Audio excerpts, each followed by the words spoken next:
Assalamualaikum warahmatullahi wabarakatuh. Allahumma sholli ala Sayyidina Muhammad wa ala ali Sayyidina Muhammad. Melihat penderitaan yang begitu buruk dialami Rasulullah, Utsbah dan Syaibah merasa iba. Mereka menyuruh seorang budak mereka untuk memberikan buah anggur kepada Rasulullah. Rasulullah menjulurkan tangan untuk mengambil anggur seraya mengucap Bismillah. Budak itu terkejut keheranan mendengar ucapan itu. Kata-kata itu tidak pernah diucapkan oleh penduduk negeri ini, ujarnya. Kemudian Rasulullah bertanya kepada sang budak, siapa namanya dan dari negeri mana dia berasal, serta apa agamanya. Namaku Adas, aku berasal dari Niniveh di Mesopotamia. Aku beragama Nasrani. Rasulullah kemudian berkata lagi, dari negeri baik-baik, Yunus bin Matta. Dengan rasa heran yang lebih besar daripada sebelumnya, Adas bertanya, dari mana Tuan tahu nama Yunus bin Matta? Dia saudaraku, jawab Rasulullah. Dia seorang nabi dan aku juga seorang nabi. Mendengar itu, hati Adas dipenuhi rasa haru yang menyengat. Tanpa berkata apa-apa lagi, dia mencium kepala, tangan dan kaki Rasulullah. Utsbah dan Syaibah memperhatikan hal itu dengan heran. Lihat, ia merusak budakmu, kata Syaibah. Ketika Adas kembali, mereka bertanya dengan marah, mengapa pula engkau cium kepala, tangan dan kaki orang itu? Itulah laki-laki yang paling baik di negeri ini, jawab Adas. Ia mengatakan sesuatu yang hanya diketahui oleh para nabi. Utsbah dan Syaibah saling pandang sebelum berkata dengan keras, Adas, jangan sampai orang itu memalingkan engkau dari agamamu. Agamamu itu lebih baik daripada agamanya.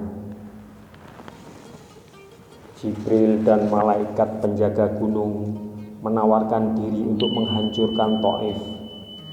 Namun Rasulullah menolak. Beliau bahkan mendoakan kebaikan bagi penduduk Taif.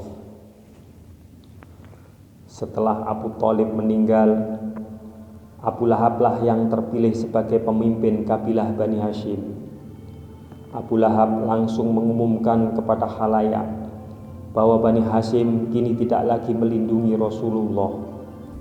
Hal ini berarti Rasulullah boleh dianiaya, bahkan sampai dibunuh oleh siapapun, tidak akan ada yang menuntut balas kematiannya. Dalam perjalanan kembali ke Mekah, keadaan Nabi yang tanpa perlindungan ini merisaukan Zaid. Zaid pun bertanya, wahai Rasulullah, apa yang akan kita lakukan jika kita kembali ke Mekah tanpa perlindungan?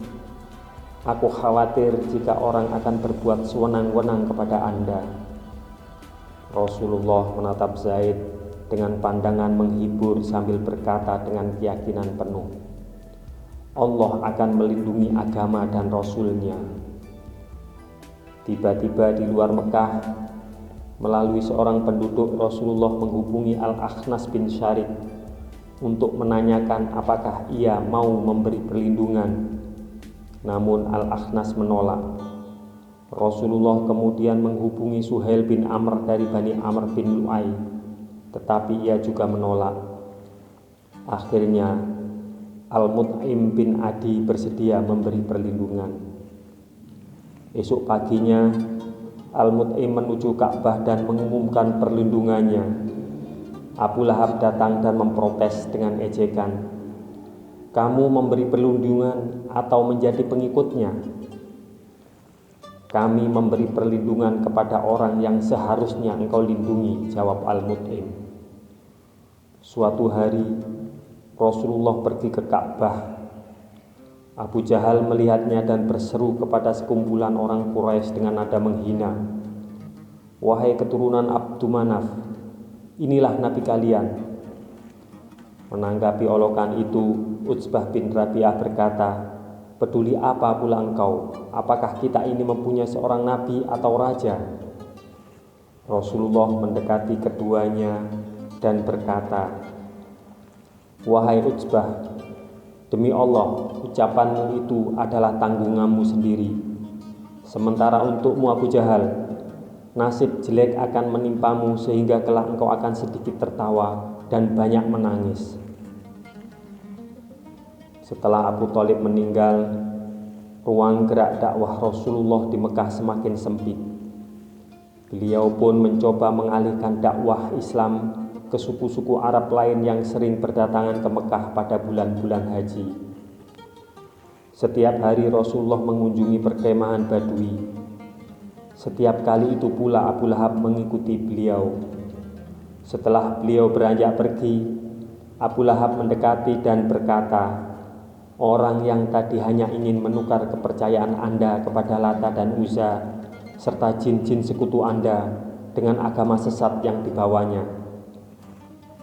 Seorang pemuka kabilah Badui pernah bertanya kepada Rasulullah, "Kalau kami jadi pengikutmu dan Tuhan memberimu kemenangan menghadapi lawanmu, apakah kami akan berkuasa setelah Anda?"